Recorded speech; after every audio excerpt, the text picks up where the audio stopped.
This is Remote Ruby. Have you any remote idea to the meaning of the word? How was last week's episode? Oh, wow. That was a week ago. I mean, we kind of killed it, to be honest. Good. Yeah, Good. you missed out. Don't amazing. listen to it because I said something very pessimistic about something. Just you're better go off. ahead. No, go ahead. You're my friend. I don't like seeing you in pain. I've had several friends, parents who I grew up with who had issues with their knee. And I'm just like, I hope Jason doesn't have to deal with that. Okay. Yeah. Okay. Sounds like a weird, This is me caring about you. yeah, it's like a weird, You're very confused by that. loving pessimism. And I don't. Well, it's more like, I hope he doesn't struggle with this for the rest of his life. So really, are you trying to be optimistic? Well, I am very naturally pessimistic. I'm saying, I hope that this is the last issue you ever have with your knee. That is what I hope. That's the energy I'm putting out into the world today. The doctor told me today that it is very uncommon, the injury I had. So that made me feel like if I'm going to do it, at least I did it like my way. Falling on concrete stairs. Yeah. Surprised you didn't break something in that hotel in LA. Oh my gosh. Yeah, we talked about it on the show. Chris, you weren't here. I fell in the shower the last day at RailSASS. Nadia's with us today. Did you stay at the Dream? Dream. Yes. So the showers were like real long. At least mine was. It was like, so I was like walking out. I was like, yeah. And I slipped and I hit the edge of the shower and like there was a metal rod on the bottom. It was awful. I was like limping through the airport the rest of the day. And it was a big bruise. I was dude, you are lucky it wasn't worse. Maybe I was a little too intimate to share that with you, Andrew, but you had to know. I was a lifeguard. I was like first aid, AED. I taught lifeguard class, taught first aid classes. So whenever you said that, I'm immediately like, oh my God, well, if he slips in the shower, this and this can happen. And like, if you're not near your phone and you're immobilized, I mean, thankfully we're in a hotel, but I'm doing like, what's next? Like, what do we need to do like to help this person? Yeah. And you're like, I hope he doesn't end up like all my friends' parents who fell in the shower. Right. Yeah. That's my hope. Cool. We gotten off to a great start. So happy. So that was all the episode was last week? Just you talking about? No. Chris had a topic that we talked about for the majority of it for upgrades to GoRails and pay. Oh, yeah. Yeah. And we talked about data migrations and whether you run rake tasks or... Oh, I have or you just manually edit in your SQL GUI. Good thing I was not here. Edited the file on the server in Nano. And if you didn't know this, you can run binrails restart to restart your application. So I edited the file on the server and restarted the app. And you know what? It just worked. Hot fixes to the rescue. Literally hot and ready, like the donuts. That sounds like an episode of Mr. Robot. I love Did you that ever show. watch that show? It was so good. Yeah. I couldn't remember how it ended though. But I was thinking like that show's so good. And then I thought, I don't remember how it ended at all. And I tried to look it up and it was just an analysis of the ending. It didn't actually help me remember the ending. So I'll tell you. Very helpful. Okay. All right. Well, glad to be back. Glad y'all had a good time talking about data and the sins Andrew has committed in production. So speaking of RailSASS, when we were there, we saw it wasn't titled a keynote, but it started the conference. So we're going to call it a keynote because it was definitely keynote quality. Oh, yeah. Better than most, honestly. I do not actually have the title in front of me. So. I remember most of it. Hold on. It's one woman dev team was like our tagline, right? Yeah. Getting some. Yeah. You know what? Don't edit this out. Let's just go. Nadia, do you mind just giving yourself a quick introduction, telling us a little bit about you, and then we will just unpack all of this. So Nadia Odunayo, I am the founder, CEO, and software developer of the StoryGraph, which is a book tracking and recommendations app. It's known as an alternative to Goodreads. And the title of my talk at RailSASS was Getting to 1 Million Users as a One-Woman Dev Team. And thank you for all the lovely stuff you said about my talk. It really warmed my heart. And I listened to the episode as well, your RailSASS episode. And yeah, it was just very touching. It's been a while since like I was forced to sit in a room, listen, and was like, oh my God, like I'm getting excited. Like what happened next? You are an excellent storyteller. If no one's ever told you that, you are great at that. Thank you so much. That means a lot because I spend a lot of time on my talks in general. And this was my first talk back since the pandemic. And because my work is now so busy, the talk was ready. I was up until 5 a.m. in the morning of the talk doing final touches. And the first draft that I did, I remember I gave it to my friend Saron, who also spoke. And she was like, I don't think it's good enough. I know the story because you were my friend and you were telling me as I was living it beside you. And I don't feel like you've got the impact. So I had to completely restructure it. I had to completely redo the slides. And I was very stressed about the whole thing. So to hear this feedback about you being like gripped to the story, that means a lot because it means that I got to where I wanted to be with the talk. I think part of it was when you were explaining what it was, you had talked about Goodreads, which is an application that many people are familiar with for storing books and stuff, I guess. I found it not long ago and I was like, wait, are they shutting down? They're revoking API tokens. Like I can't do the things I want to do, like this UI, like, and I was like, I'm going to replace Goodreads. And I was like, yes, let's do it. Yeah, I used Goodreads since 2012. And there was a period of my life where it was my favorite app. And probably about 3 or 4 years into using Goodreads, I had the thought of, wait, it hasn't changed at all since I've been using it, especially when you're a technical person. I did a software bootcamp after university. I feel like you notice software changes more. And I realized that this app that I use all the time just hadn't changed since 2012. And I wasn't angry about it like I know some people are, but I was just more surprised, especially because Amazon owned it and they have a lot of resources. And when I started StoryGraph, it wasn't like, as I say in the talk, I wasn't trying to build an alternative to Goodreads, but because of the fact that I think the product has been so stagnant for so long, it was just natural that a lot of people who used it had pain points with using it. And if I was going to satisfy those pain points, I ended up with a product that's an alternative to it. It was one of the most engaging talks. It had a good flow. Like the person I think of when I think of storytellers as well is like Nick Means. I love him. Yeah, exactly. He's like, he's a friend. He's a friend. He's a good friend. Yeah. And so like, I was thinking like, this has that like sharp, good turns. Like it was great. So you kind of mentioned a little bit, you said you hit a boot camp out of college. How did you get into programming? Was the boot camp your first experience with programming? No, I had an experience just before that. So to go back a tiny bit, I studied philosophy, politics, and economics. Economics was my favorite subject. I focused in on that. It was kind of instilled in me from my parents who wanted good futures for their children that I was kind of going down the investment banking route. And so since the age of about 12, 13, I was staying in the industry, doing all the little summer, spring programs, all that kind of stuff. It wasn't until I did the internship between my second and third year of university that I became disillusioned with the whole thing.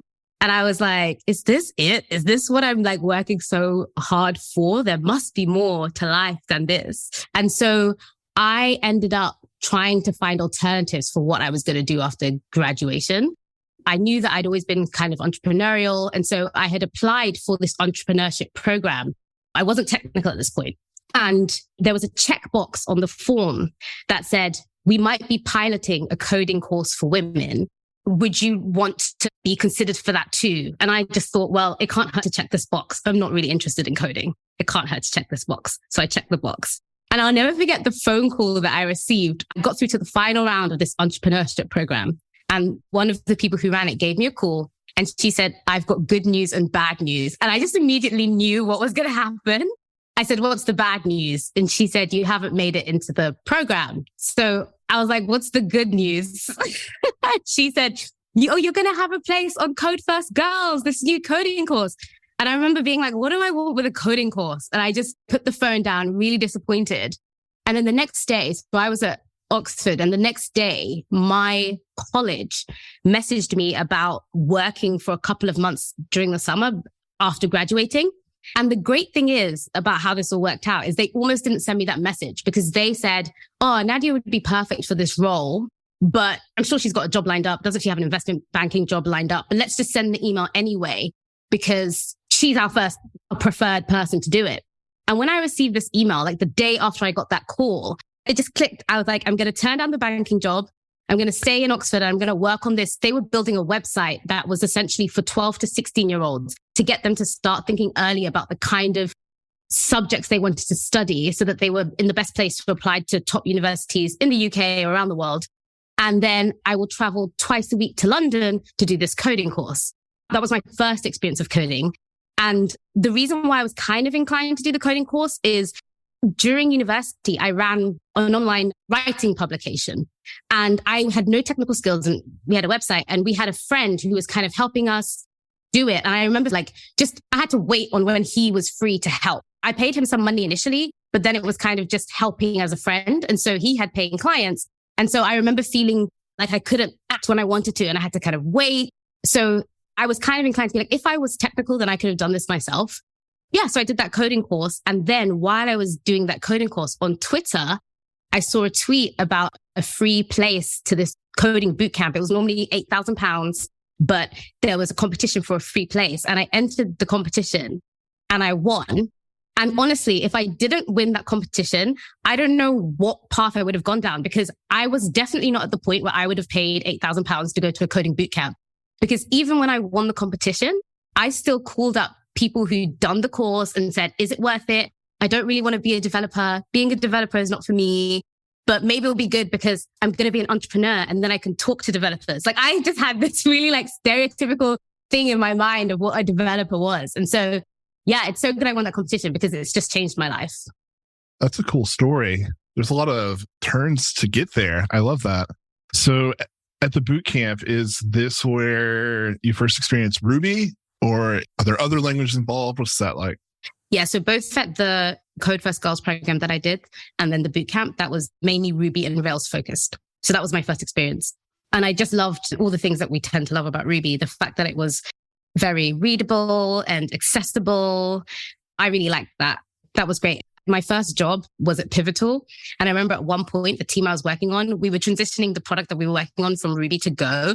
And I remember just having my mind blown at how much Ruby abstracted away, how much I just didn't have to worry about error handling or garbage collection. It was a really interesting experience, transitioning an app from Ruby to Go. Wow. Yeah, that sounds like an experience. I'm also interested. So it sounds like pretty early on, you were already thinking entrepreneurially, starting a business. And then it just so happens now that you're both an entrepreneur and a developer. What was that journey like from maybe going from Pivotal to today where you have the StoryGraph? Well, I'd already been doing the part-time course in London. And then when I got into the bootcamp and I was doing a lot more, I realized how powerful having technical skills was. And I thought to myself, I'm quite entrepreneurial. I probably want to start my own thing eventually, but 90% of startups fail. So at least if I can code, there'll be someone that will pay me to build a website or an app for them. That was my thinking. And so I decided to really focus in on the coding. And the other thing I realized was it was during the bootcamp where I stopped saying I want to be an entrepreneur because that was just an empty statement. What did that mean? I didn't have a big idea or an idea. And so I felt like I kind of dropped that label that I was kind of carrying around. And I just said, I'm just going to focus on getting really good at coding and I'm going to get a job and see when a big idea strikes me. And in the meantime, I'm going to focus on developing my skills. So I got a job at Pivotal, worked there for 1.5 years, and ended up quitting with a colleague to start a product/consulting company. And we did that for about 1.5 years. And the reason I left was because we kind of got stuck in a lucrative consulting gig and it was with a bank. And I remember being like, oh, I can totally see that we just do this for 10 years and make a lot of money. And then I end up the whole quitting, turning down the banking job, trying to go into tech. I just end up not really fulfilling any potential that I think I have. And also just, it wasn't the most fun either. And so I left that partnership. And because Theo and I, my business partner then, had been just saving up money so that we could eventually work on our own product. When I owned half the company, that's when I got half of that money that we've been saving up. And that's what gave me the runway to essentially invest in myself and eventually start StoryGraph. I spent 1 year in between leaving that first company and starting StoryGraph, working with Saron on Code Newbie. I was the CTO. Then that partnership and the product idea we had didn't work out either. And that's when I found myself in a position of, okay, I've had 2 failed partnerships that didn't work out. I've got 4 years of runway. I have side projects. I'm not going to put pressure on it. Let me just code away. And here we are. I will say your talk had so many great stories, but a few times you said the words financial independence. And me seeing the audience, I was like, what is that? And then as you started talking, you're like, oh, and I had this amount of runway that I knew I could spend. And I'm like, I want to do that. And so there was a lot, not just the technical stuff, that I was like, wait, I can actually do this? I like that part of your story because I'm like, that helped me. Now I'm learning about that too. I'm like, wow, I didn't know I do this stuff. And I never was interested. I feel like you either naturally have great UX talent or you have someone really good on your team. Because when I was signing for StoryGraph, it was like a journey. And I'm wondering, like, those decisions like on the UX and on that stuff gradually builds up. But I'm like, what do you kind of think about like journey you take when you build these kind of software apps? For you to compliment the UX makes me very happy. But also I'm in the middle of a big redesign right now, which is like weeks delayed. And I'm like, I can't wait to get it out because it addresses a lot of the current UX pain points that our users have. But I'm not trained in design or UX. I think just from using a bunch of products and trying to keep things as simple and use like what I know has helped me so far. And I've also got support from like Saron has been a great person in terms of helping with the redesigns. I'm able to communicate my customer research to her and say, these are the pain points, and she can help me create new designs. I guess I just try and put myself in the shoes of the user and think, what are some good experiences I've had, and try and implement that as best as I can. And then this also makes me painfully aware of the shortcomings of our flow. And I'm always trying to find time to improve those as well. So we've gone through several iterations, and it's funny because each time we release a new design, like the one that you went through today is about a couple of years old now. And I remember when we launched it, I was so excited and so happy because it was a big improvement on what we had before. But now that's been live for 2 years, and I've seen the repeated questions that we have, or people don't know about the community preferences or whatever it is. Now I can't wait for it to be gone. And it's funny because I'm on the verge of this redesign, and now I keep seeing so many people on social media saying, oh, I love the UX. It's so easy to use. And I'm thinking, where were all of you people in the last year? No, we have a mix. We have a lot of people saying that it's easy to use and it's great, but we also do have repeated. It's so confusing. That is also fascinating too, like having people on the two ends. And I want to get to the point where it's just more on it's very intuitive and easy to use in general. Right. I relate so much to your redesigning struggles. I hear exasperation. I've been redesigning one of the same things for multiple years, multiple iterations. I'll never be happy with it. It'll probably never ship. But is it your website? I don't want to talk about it, Jason. I just said that. I could hear the exasperation in your voice, and I'm like, oh, I relate to that. I know where that's coming from. It's like when I was signing up today, it's like, what do I do now? Because I didn't really use Goodreads, right? Like I just used Goodreads because that's what other people were using. I'm like, oh, well, I want to show people what I'm reading, even though I don't read that much. And they're like, okay, well, how about you import from Goodreads? And then how about you add something to your reading pile? And I'm like, oh, I can just click that. And it was like, I feel like I'm being guided. And now it's like teaching me almost what's in the app. And I haven't navigated anywhere. I really enjoy it. So if that's natural, you got talent. Thank you. I want more of that. I think if you were to use the product for a bit longer, you would ask me questions that I would say that should have been in onboarding, or I could have guided Andrew there earlier in the product. I'm glad to hear that at least that first experience for you felt frictionless and felt easy. But with the new design, one of the things I'm excited about is just from the way that we're changing how the book pages look, you're going to see more of what features we have on offer.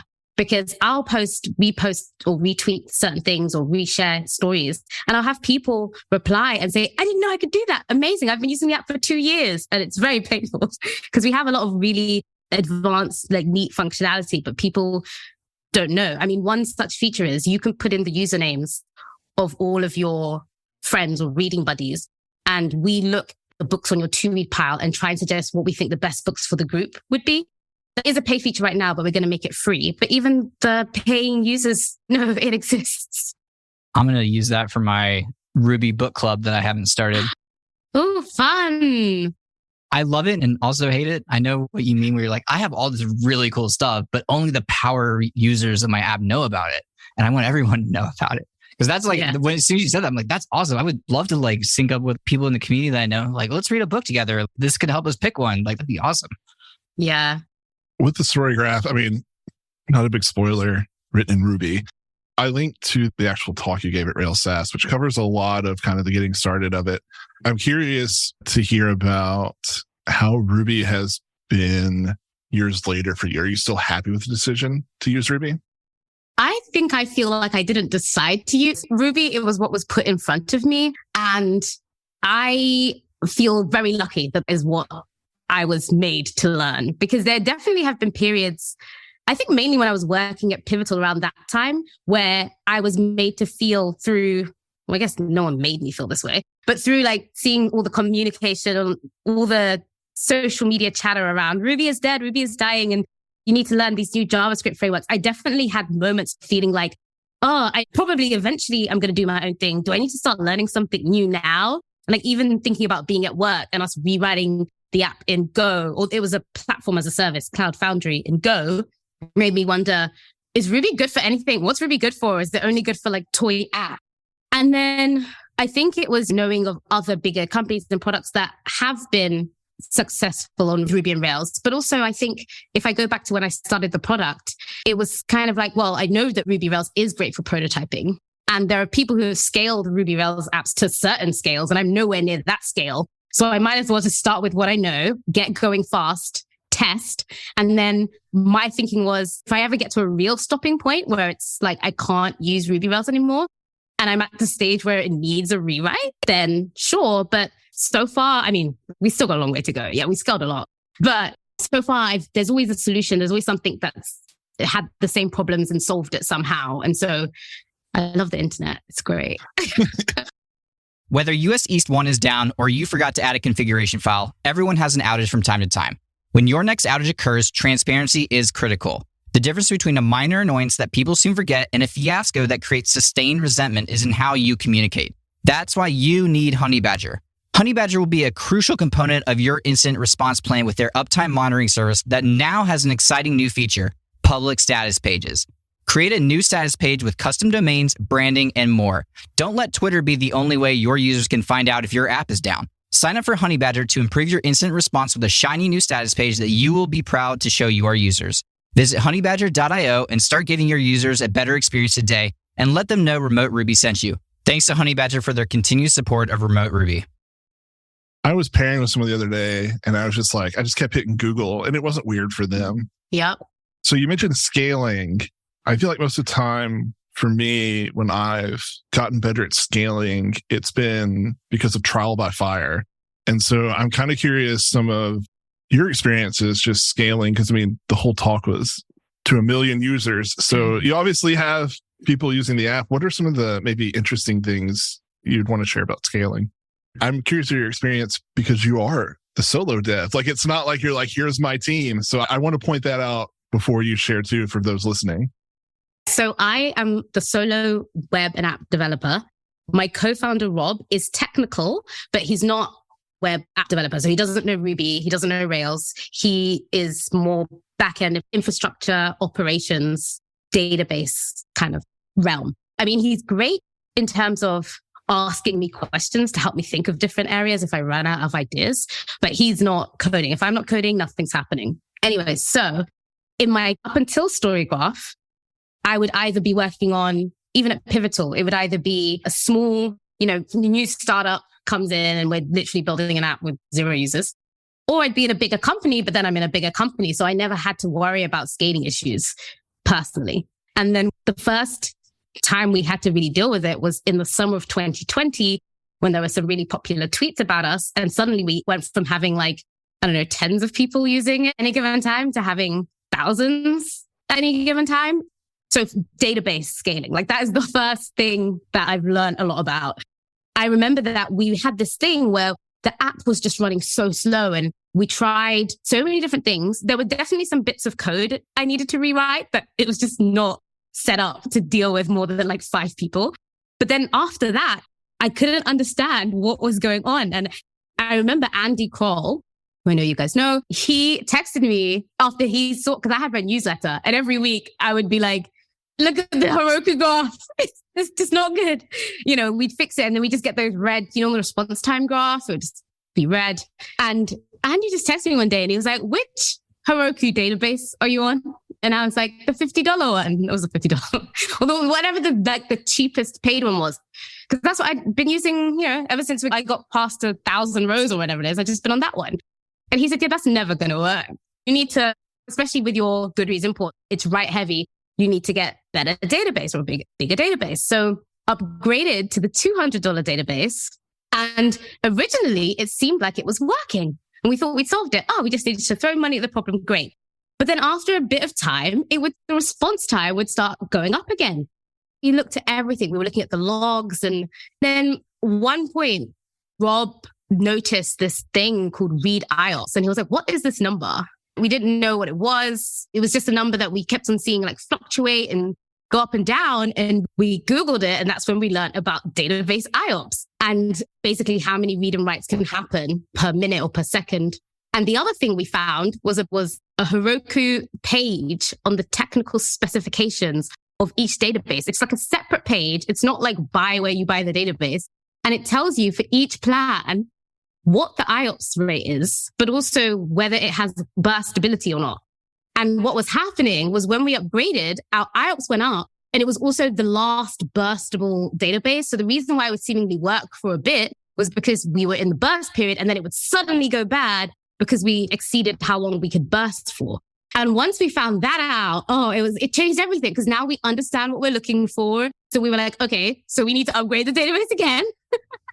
And so we don't have both, but we were able to say, okay, this is the rate at which writes are coming in at this usage. So we upgraded to a suitable plan and all our problems were gone. So that was like the first big things that we had to learn about database IOPS and being able to look at the right number and therefore choose a technical specification that matched the usage of the app.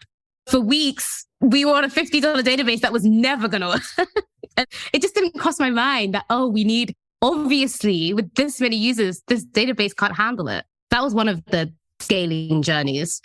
I remember Rob and I just trying to wrap our heads around what number of database connections combined with like Puma, like threads.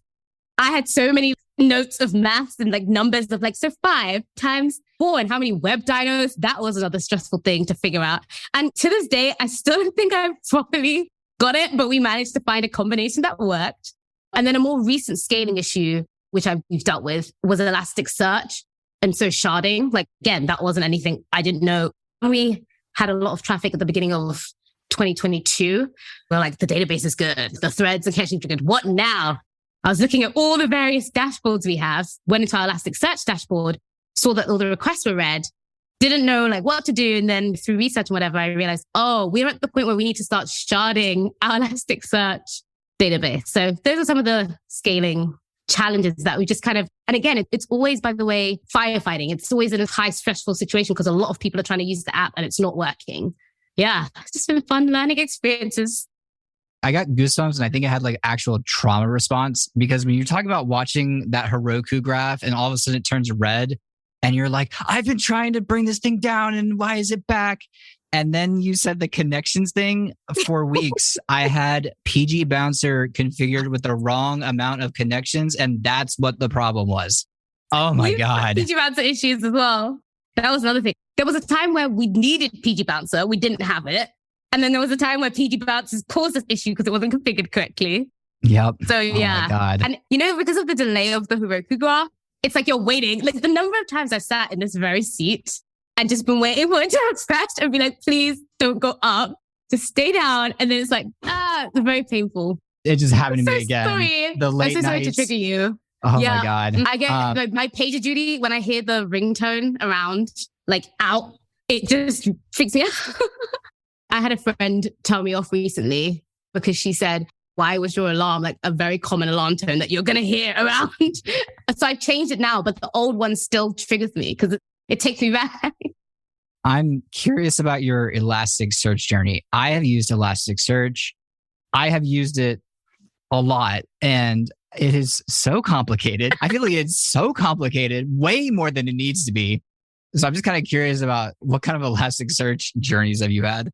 Well, the reason why we have Elasticsearch is because I was using PG Search for a long time. And I don't know, maybe there was a way to make it work. But for a long time, when we got to a certain level of usage, I couldn't optimize it enough to make it be fast. It was slow. I had friends work with me, take a look. help me out. And it just got to a point where I think I did a tweet about PG search. And I think I can't remember whether I asked for alternatives or whether I just expressed the problems I had. But I found a lot of people were like, just use Elasticsearch. And I didn't want to go down this route. Andrew, trust me, I like simplicity. It's just me. So I'm trying to keep everything simple. And to me, the idea of spinning up this separate thing that I needed to index and configure, I didn't want it. But it got to the point where I convinced myself that maybe I do need this. I'm at the scale where I need Elasticsearch now. So it was a journey just getting to the point of acceptance that I think I need to go for something that seems to be better at scale. And so then, got on Elasticsearch. It was the Heroku add-on at the time. And I would later found out years later, I didn't really do any configuration. At the time, I probably didn't need to, but I just did whatever basic defaults there were. And Elasticsearch docs, okay, I've gotten better, but they are, whoa. I'm like, just show me examples of how I meant to write this query. I still haven't got used to Kibana and figuring out how, like, I know just about how to click in and check that it's indexing properly and that it looks how I want it to look. But these search patterns, there's so much stuff that maybe if I'd known how to do it would have helped me at a certain time. But yeah, so I've gotten better at figuring stuff out from the docs. But every time I'm looking stuff up, like, okay, now I just want to see the health of my cluster. Let's see. Or now I want to pretty print the index or whatever it is. So I've been figuring it out over time, but it has been a journey. And there was a time where one of the add-ons, we used one of them. I think it was just called Elastic or Elasticsearch. And we just had so many issues with it. And one day our Elasticsearch instance just disappeared. And we tried to get in touch with the support and we were on their like most expensive plan. So we expected decent service. And we got like a response about an hour later or something being like, oh yeah, server running your instance just kind of shut down. We're just going to try and bring it back. And keep in mind, there's like hundreds and hundreds of people trying to use the app and there's just no search. And while we were waiting, Rob said, let's just spin up and let's just figure out a new Elasticsearch service and spin it up. And I just thought, no, I got to set up. I don't want to have to set up another one. But we figured it out and we got there. So yeah, Elasticsearch has been a journey, but it's nice not having it tied directly into our Postgres database. And as I figure out certain things, like it's been super helpful, even just in helping with the Goodreads imports, which are because I've been able to like use our Elasticsearch to handle some of the searches that happen when we're trying to match people's books up and things like that. So I feel like I've still got a lot to learn, but I figured everything I've wanted to do, I figured it out. But those docs, they're not great, as in they're not accessible.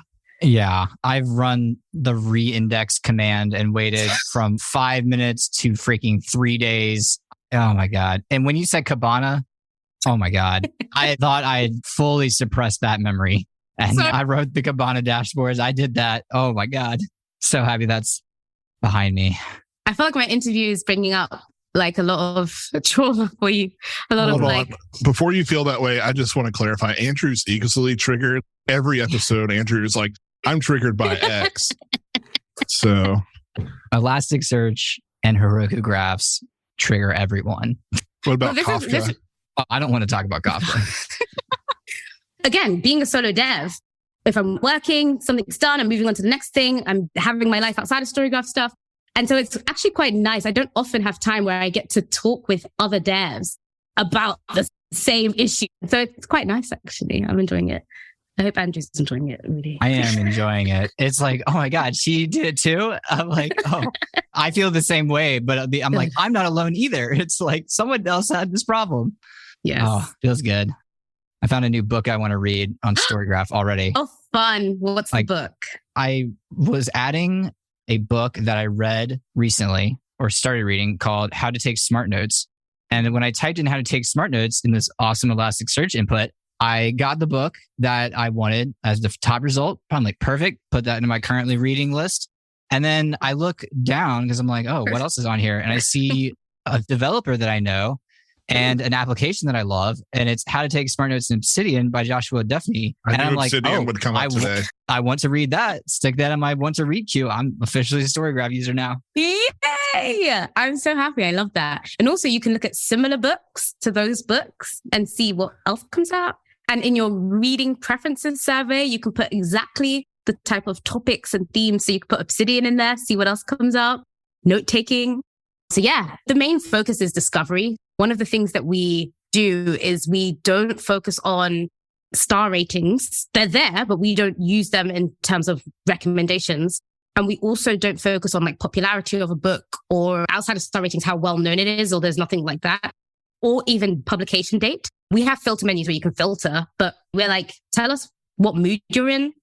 Tell us what topics you like to read about, and we'll show you what's out there. And then you can decide if you want to discount books because of a certain rating, or if some people only like to read newer releases. Some people only like to read older books. So you can then fine tune the results and make your selection. And so it's always great hearing anecdotes of people who are going to look for a certain book, but then they discover something else because of the way the app is set up. I'll give you some more. I clicked see similar and I'm scrolling through this list. I'm like, oh, well, I never even thought about reading how to like study better. Like that's interesting. And I'm scrolling down and I'm seeing books that I have read in the past and really enjoyed, but haven't added yet. And I'm like, oh yeah, I did like that book and it was similar. And that is why I eventually found it. I'm like, this is so cool. I'm about to have a blast this weekend. Yay! Are you a dark mode person? Yes. Okay, because this is what has been the bane of my life for the last week. I'm currently implementing dark mode, which is our most requested feature ever on our roadmap in the history of the product. And everyone's so excited. And that's what I've been working on. I just severely underestimated how long it was going to take to get it right. And so that's what I'm in the middle of. So part of the exasperation you heard earlier when I was talking about the design was, I also just want to be done with this dark mode. And I hope everyone likes the dark mode scheme because I'm not a typical dark mode user. But so far, people who've seen it say it looks good. I hope that you like it if you're still using the app in a few days when it comes out. I will. I love that dark mode. I finally found a color palette that works for both dark and light with the same color names. I did some design. Like I have some design background. I've taken years of art history. I cannot design for crap. I desperately try.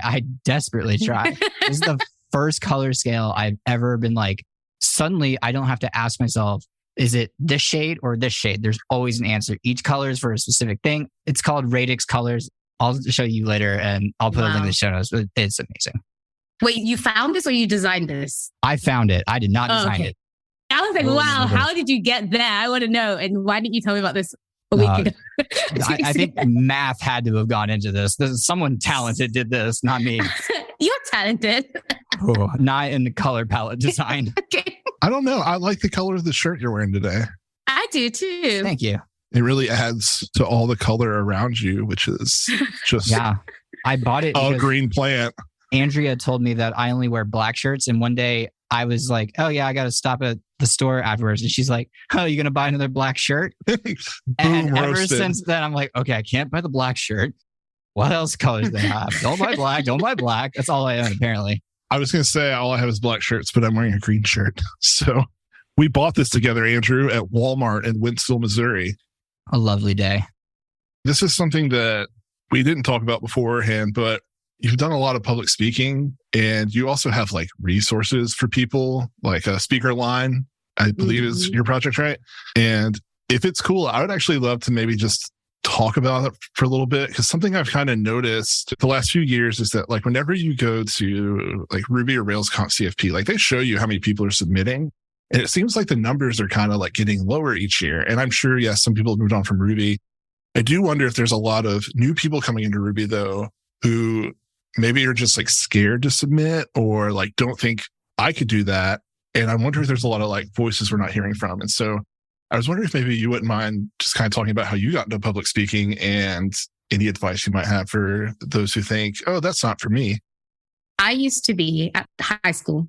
I was fine one-on-one, fine in groups of friends when you're just kind of messing around. But when it came to presenting or sharing my opinion, so I was in book clubs. I've always been in book clubs, essentially. I found myself being really nervous. I was really scared to share my opinion, even amongst friends. I had to do school assemblies. Do you have that term? Do you call it school assemblies where everyone gathers in the morning and then, yeah. And I would just be nervous. And I knew the day I had to do something about it was a few people were selected to read the first paragraph of one of your favorite books. I was so nervous. I thought that people could hear my heart beating through the mic. And I said to myself, this is ridiculous. These are not even your own words. They're someone else's words. So what are you nervous about? You're just reading a book. And so I 16, I think was join the debate club because I thought that would be a great way to, because debate club, you're told what side you're arguing and you just have to argue it. So I joined debating so that I would get over my nervousness of public speaking, essentially. That helped. And I did that all through uni. So that's in general how I got over kind of just speaking in public.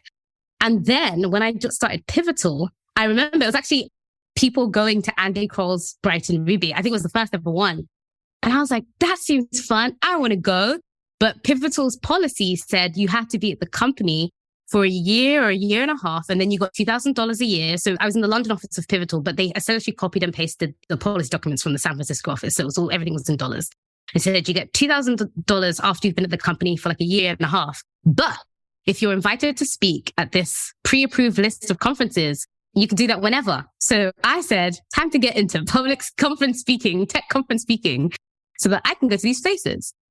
So that was like in my mind, but then similar to how I had with my whole entrepreneurship journey, I didn't know what to talk about. I just never wanted to do I'm a junior in tech. I felt like I saw a lot of those. I didn't want to do that. And then I felt like I didn't know enough about any other topic because I was still junior that a room of developers wanted to hear about. And so I remember I thought, okay, what do I know a lot about that maybe a lot of people in tech don't know about? And I thought economics. And then I thought of my favorite branch of it, which was game theory. And I was working on Cloud Foundry, which was a Pivotal's platform as a service. And there was a lot of distributed systems. So I thought, game theory, distributed systems, the computers are basically playing games and trying to interact and distribute the work. So I developed my first talk, which is playing games in the cloud. And I gave it at a Pivotal evening. It was a Cloud Foundry meetup in the evening. And my boss at the time, JB, came over and said, you should submit that to conferences. That would be good. And I kind of thought, oh, cool. It was like a lightning talk. And then he said, you could make that a full talk. So I thought, cool. And I was like, okay, I'm not sure what would be a great audience for it. And then one evening he said, oh, you should come and meet my friend. She knows about like conference speaking and stuff. So I went and met this woman. I didn't know anything about her. She said, JB says you've got this talk. And I explained what it was about. And she listened to me and she was like, that sounds great. You should submit that to RailsConf.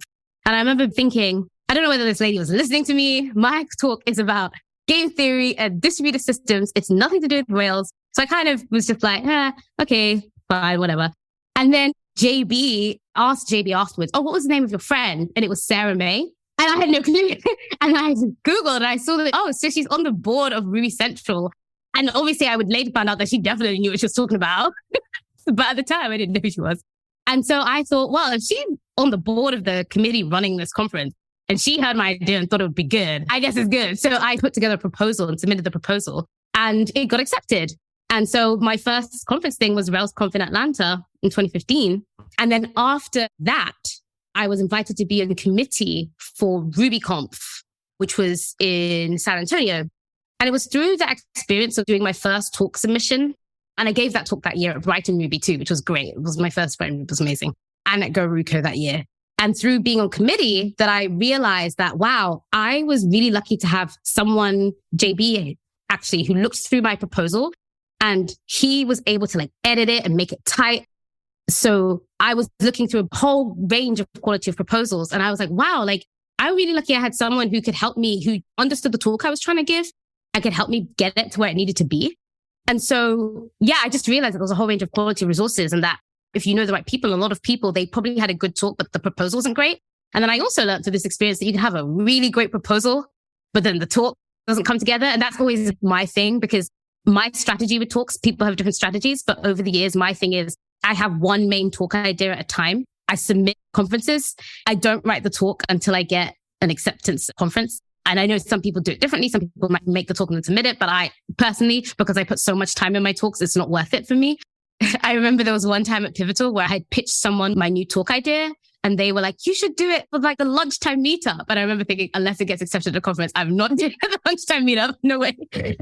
And so essentially at some point over the years, the reason why I started Speakerline is because I realized that there were a lot of people out there that wanted to give talks, but they just didn't know how to approach it essentially because they didn't have people around them, a network. Like how lucky I had a great person who encouraged me to say, this would be good, introduce me to someone like Sarah Mei, help me proposal. Like that's what got me started. And I just thought, well, I would love to show my proposal to people. and also show that just because you get rejected from a conference, it doesn't mean that your talk proposal wasn't good. Sometimes there's just a limited number of spaces. And so the whole thing behind Speakerline was, let's not only get the proposals out there so you can see that there's a variety of proposals, but also see that the same proposal that got accepted to keynote at X conference got rejected from another conference. So don't take that rejection as this is not a good talk. And there's so much more that I wanted to do with Speakerline, but I just, especially with StoryGraph, I haven't been able to work on it. It is open source. And now and again, I'll post something about, I want contributors, but I haven't really pushed it that much. But I think there's a lot more that can be done with it. And I think it's what you said, Jason. There are a lot of people who want to speak, but think that they can't or it's not for them. And I mean, I literally used to struggle reading in front of people.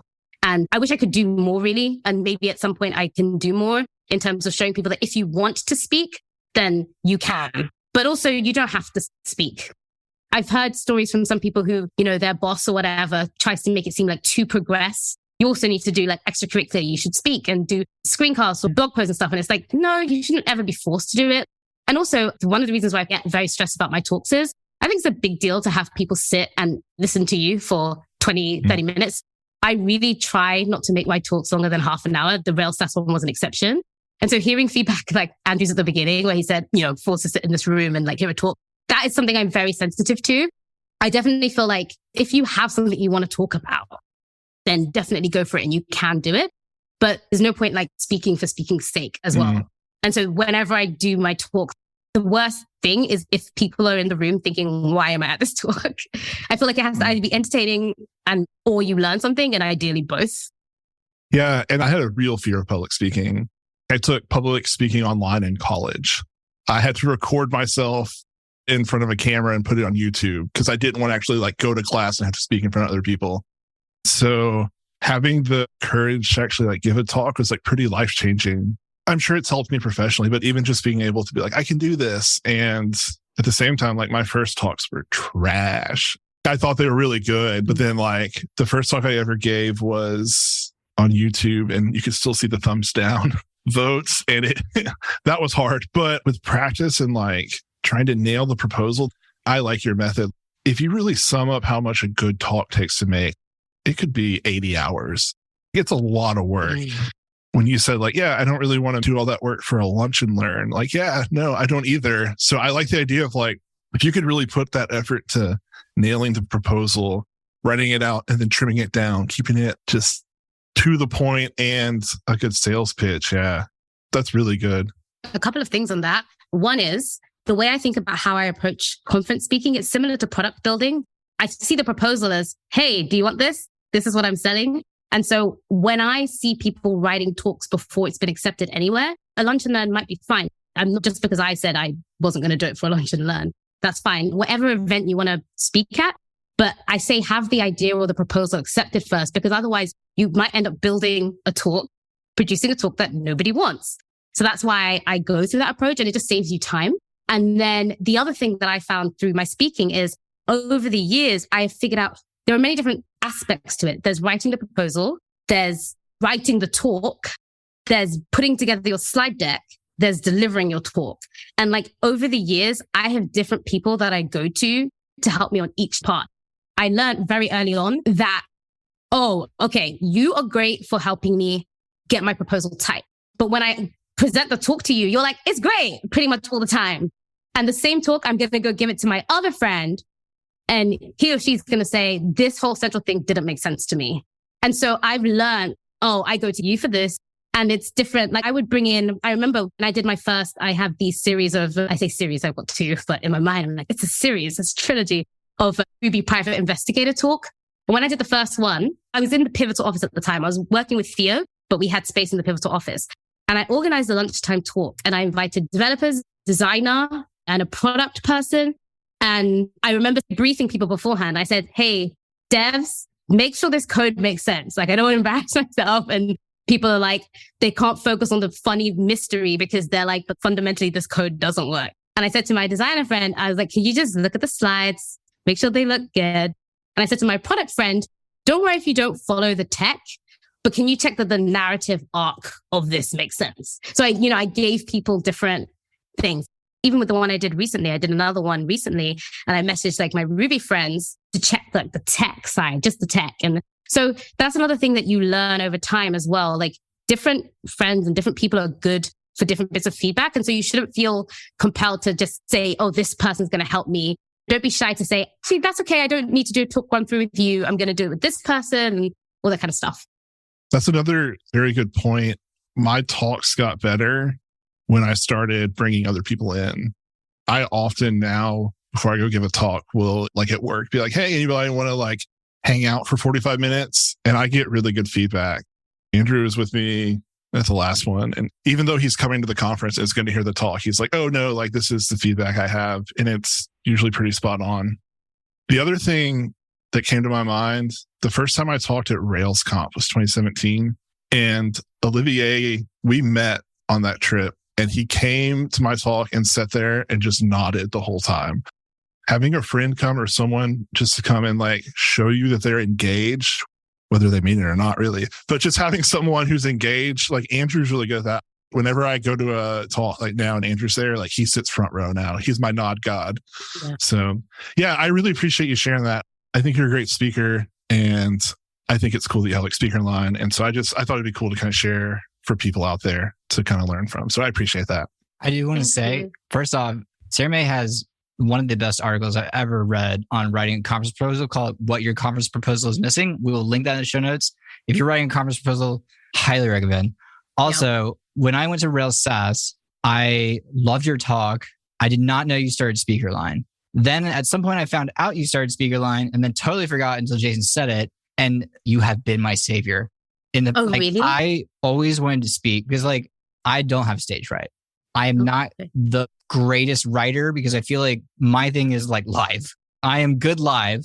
I'm not good when I have to sit there and think. And I spent hours and hours researching conference proposals, trying to find examples, this and that. And then suddenly, I don't know how I found it, but this magical website with conference proposals for the exact type of conferences I was trying to apply to was just there. I have never had a conference proposal get accepted. I've put every CFP I've ever written on that site. And I tell people, every year I tell people like, yeah, check out Speakerline. You got it. Like, it's awesome. Like it's got blah, blah, blah. I love that website so much. It has helped me every year. Every year I write a CFP, I go look at it and I read through and I'm like, okay, this is what I did last year. And like, I really like how this person did this and highly recommend if you're thinking about writing a CFP. Amazing. Thank you so much for building that.